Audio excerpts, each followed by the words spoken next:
Okay, Rule 10. This is actually one I see abused quite a bit. Scripture has only one meaning and should be taken literally. Honestly, it's probably the most plain English rule that we've dealt with so far. But it honestly is one that, personally, I can quote many examples of it being broken. Just sitting in Bible studies and Sunday school classes and etc. And if you think about it, it should make some intuitive sense, right? I mean, how often have you ever said something and intended people to take it multiple different ways? Not often. In fact, if you wrote a paper and someone read it and told you that their interpretation was different than yours, than you had intended to say, you would probably conclude that you did a bad job writing the paper. Or that they did a bad job reading the paper. Never once would you conclude, oh, I must have accidentally meant to say that. Right? Yet people do that with the Bible all the time.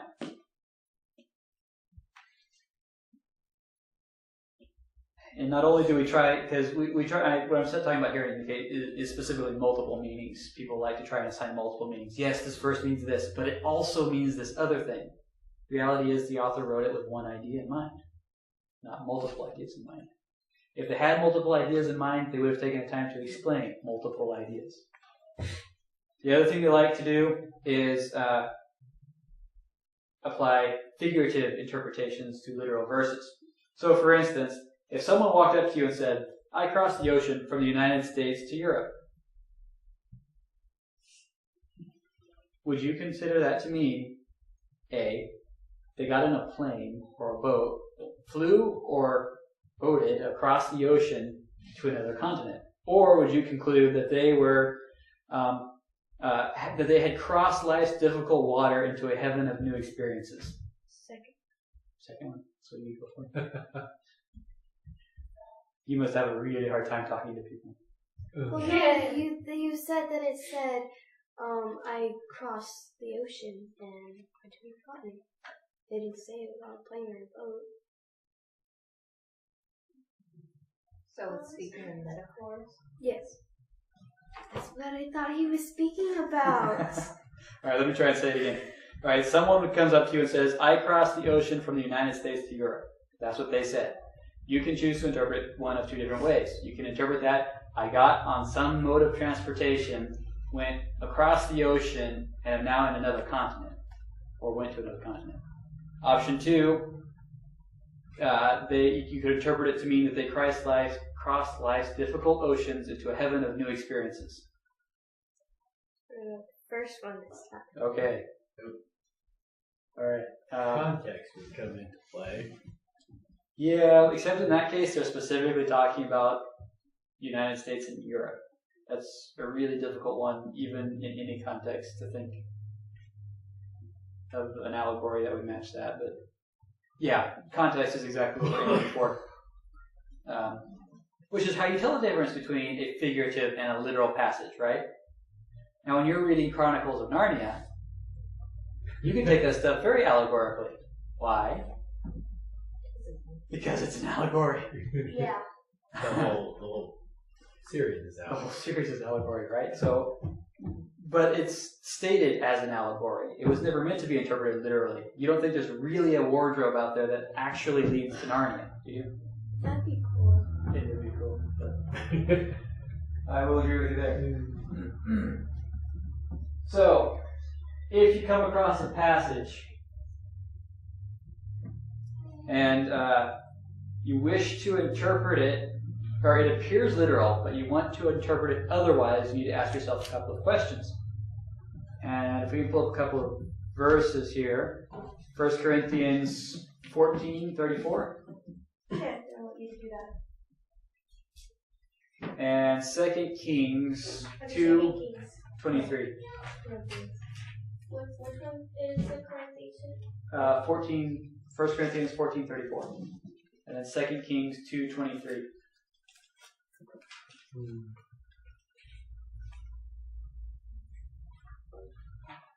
And someone else can get John 4:24. 1:16. 14:34. 1 Corinthians.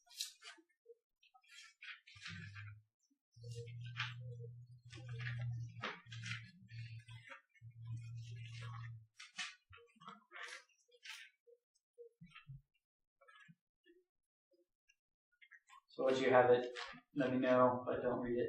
I have it. And who's got John 4:24? I do. Okay, sorry. Who's got 2 Kings 2:23? Okay. So part A of two reasons why you might not want to, or you might want to interpret it figuratively, even though it should be, or it appears literal. You're questioning it. You're questioning the passage because you don't want to obey it. I'll just be honest. There are things in the Bible we don't want to obey. An example is 1 Corinthians 14:34. Go for it, Kent. 14:34. The woman should be silent in churches, for they are not permitted to speak, but should be submissive, Yeah. as the law also says. Submissive? That you submit? It means basically someone has authority over you, you do what they tell you to. You submit to your parents, hopefully on a regular basis. Try. You try. That's fair. Let's be honest, this kind of verse is really difficult nowadays.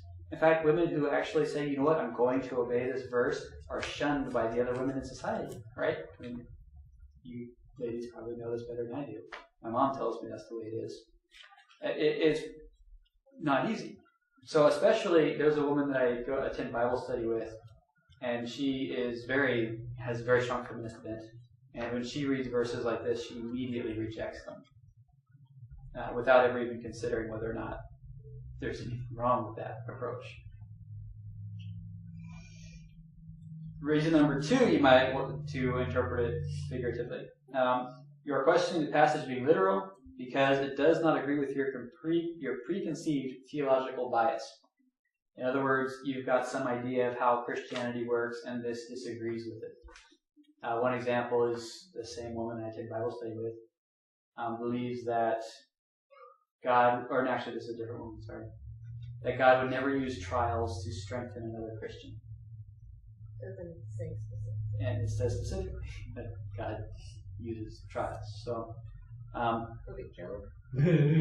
yeah, there are a few examples. An example of preconceived theological bias that might disagree, 2 Kings 2:23 through 34.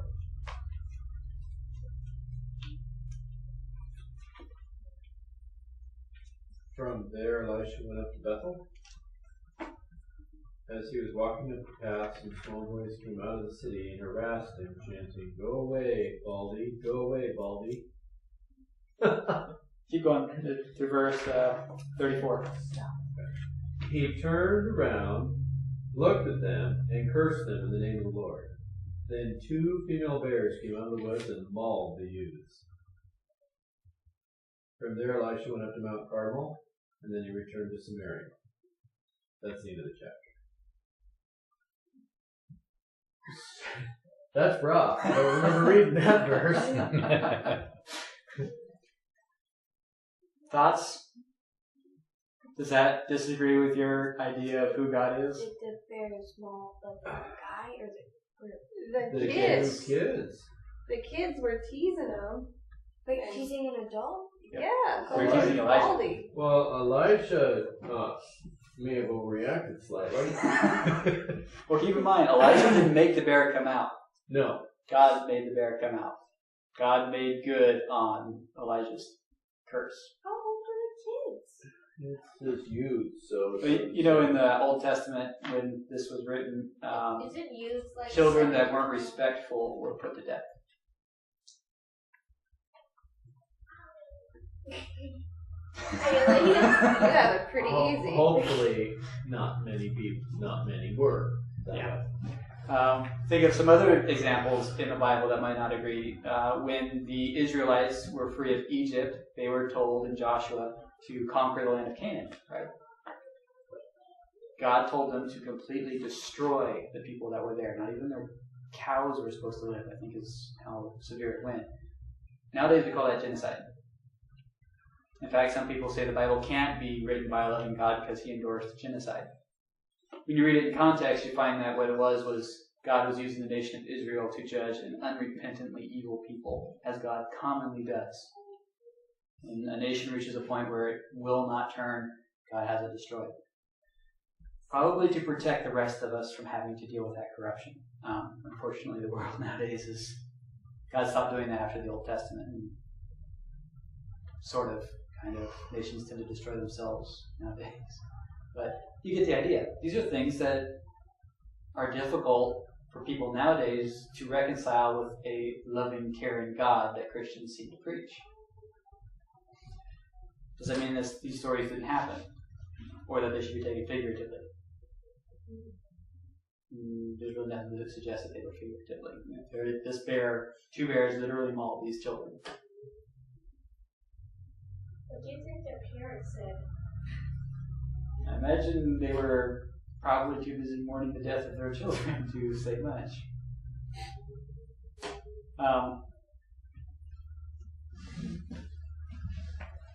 Right, we go good with that.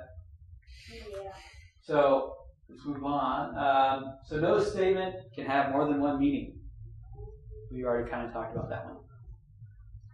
No word can have more than one meaning at a time. If a word is used twice in one sentence, it can have a different meaning each time. But at a time, it can only have one meaning. So for that, we have John 4:24. It's Kaylee. John 4:24. What does it mean by, one word have, only be in a sentence once? We're going to talk about, this is an example, so that'll probably help. God is spirit, and those who worship him must worship in spirit and truth. Where do I read? Where do I read to? No, that's it. I think that's it. Yeah, the one verse. So, what word was reused? Spirit. Okay, first time it was used, what was it? What did it mean? That he was spirit. God is spirit. Right, God is not a physical being. He can be when he chooses, but for the most part, he's not a physical being. The times that he manifested himself as a physical being are, 2 or 3 times in the whole Bible? It didn't happen very often. So, it's saying God is a spirit. What is the next time the word spirit is used?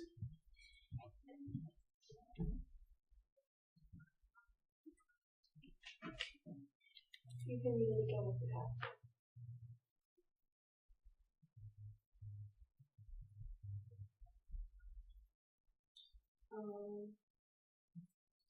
Those who worship him must worship in the spirit. Right, they must worship in the spirit. What would that verse mean if we assume that spirit meant the same thing in both places? We were worshiping God. It pretty much means you have to kill yourself to worship God. Because you have to be a spirit. How do you become a spirit? You die.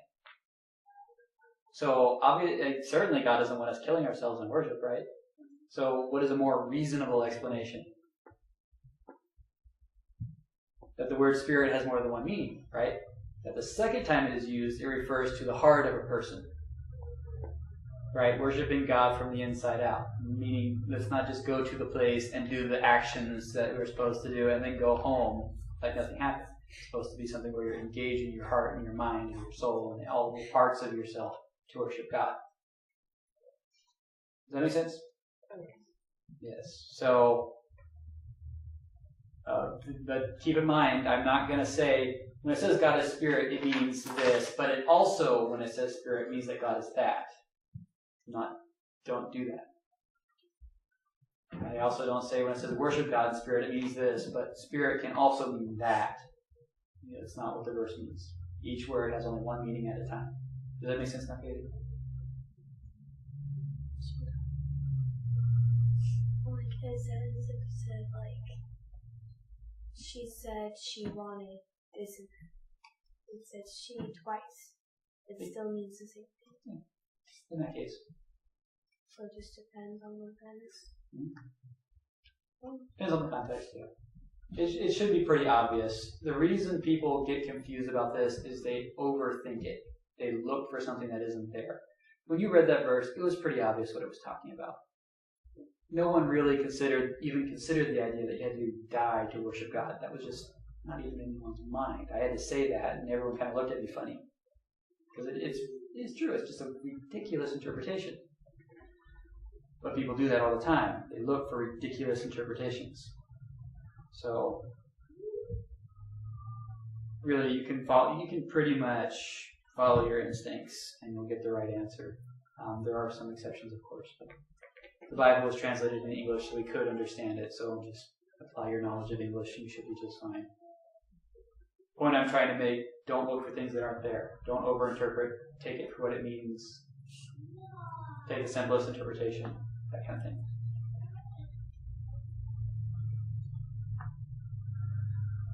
Okay, next rule. Here, it's not working.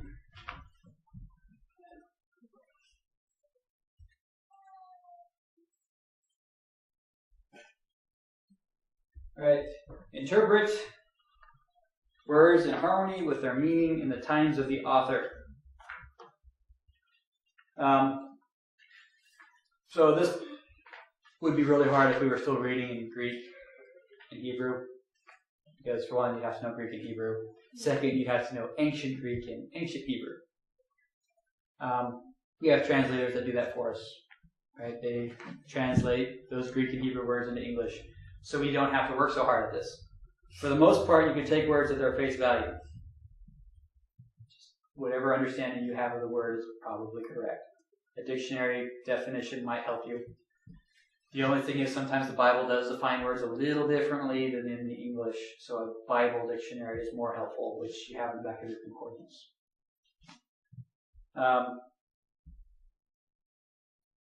We saw that last Sunday with the word mysteries.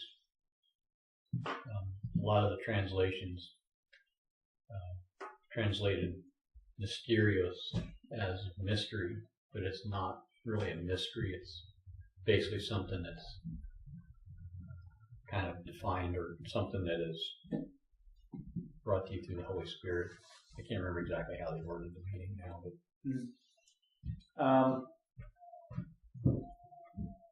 yeah, sometimes Bible translations aren't the best. We were reading a verse the other day in Bible study, and I forget what it was.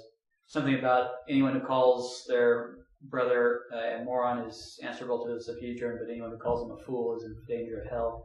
And the Holman, the Bible that you've got, they actually kind of swap the words. So if you call him a fool, you're in danger of the Sanhedrin, but if you call him a moron, you're in danger of hell.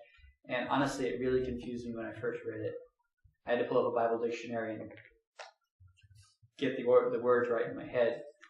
It meant the same thing, as it always did, but for some reason they chose kind of to swap those two words. I don't know why.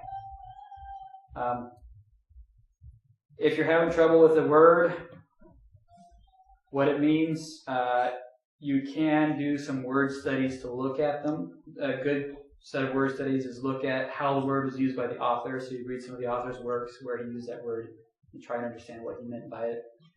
How does the word relate to the immediate context? Context is important. If you take one thing away from this entire class, it's context, context, context. The context will help you understand the meaning of the word. What did the word mean at the time of writing? Which this is a little more difficult. You've got to go into like historical interpretations of the word, which, to be honest, are very, very difficult. And the resources that help you do them are very expensive. I think I'm going to mention it here in a minute. I remember one word study that threw me when I first started preaching was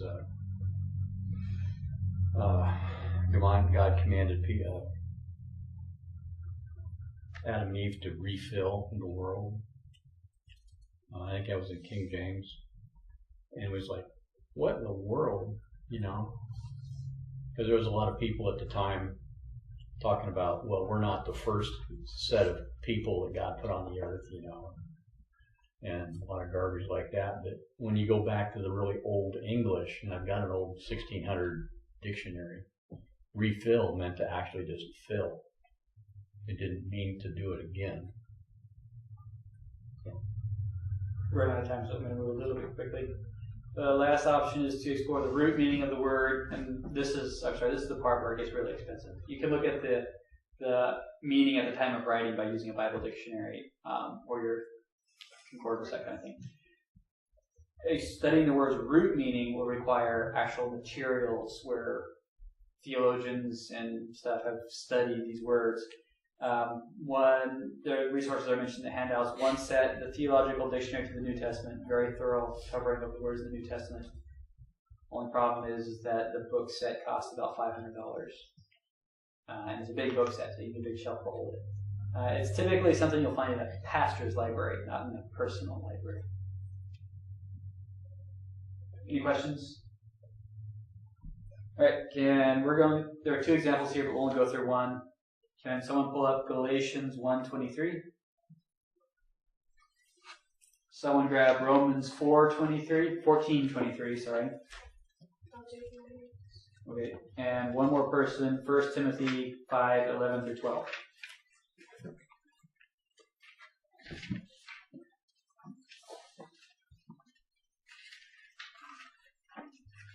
And let me know when you've got it.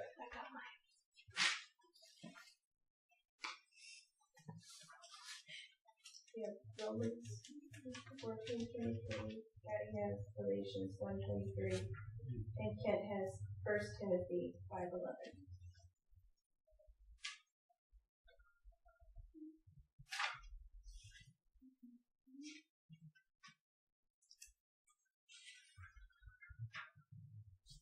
First Timothy what? 5:11. Okay. All right. Rule 12, interpret a word in relation to its sentence and the context. Again, there's context again. This should make a lot of sense.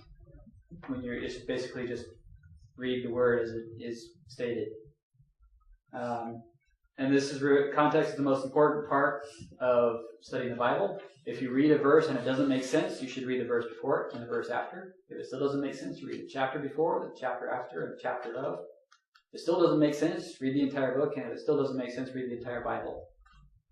Context of the verse determines everything. It's really most theological problems that people come across in the Bible can be solved by just adding a little context. So here's an example. So it has to do with the word faith. So Galatians 1:23. They simply kept hearing. He who formerly persecuted us now preaches the faith he once tried to destroy. All right, what does the word faith mean there? Christianity. Yep. I was going to say Romans 14:23. But whoever doubts stands commands if he eats, because his eating is not from faith, and everything is not from faith is sin. All right, what does faith mean in that one? That one's a little bit more difficult. Want to go ahead and read it again, Kaylee? But whoever doubts stands command if he eats, because his eating is not from faith, and everything that is not from faith is sin. Well, I know the context, so I guess that. Are you trying to do it without the context? No, I'm asking you what the definition of what faith means in this case. Can you give me a definition? We're talking about food offered to idols and people eating it that have a problem with it, I think. Mm-hmm. I think that's the context. Yeah, essentially in this case the word faith means conviction. You could replace the word faith with the word conviction, and it would pretty much work. So, the people that were convicted about it shouldn't eat it. Yeah. Yeah, so if they were convicted that it was wrong, they shouldn't eat it. But, yeah, without without the context, it would be hard to figure that one out. That one is just a bit difficult. So let's look at 1 Timothy 5:11 through 12. But refuse to enroll younger than those, for they are drawn away from Christ by desire. They want to marry and will therefore receive condemnation because they have renounced their original pledge. Okay, this translation doesn't use the word faith. If we had used a different translation, it would say faith. In this case, though, if you read a translation that does say faith, what it is promise. Essentially, what it was is the widows were making promises and then broke them. So, yeah. And just a couple more examples. We're not going to go through them. We're going to just close here. Acts 17:24 through 26 uses the word blood to mean a group of people, like Americans versus Europeans, etc. Oh. Ephesians 1:7, they use the word blood to mean the atoning death of Christ. And in Hebrews 9:6 through 7, they use the word blood to mean literal blood, like in your veins kind of blood. So even though these words had one meaning at a time, they had different meanings every time they were used based on the context. You should be able to derive what exactly that word means from the context. And if that's still confusing, next week we can go through some more examples. But hopefully, if you do the homework sheets, rules 10, 11, and 12, which are the last page of the sheet I gave you, page 5, it should clarify that. We are just a couple minutes over, so we'll go ahead and close.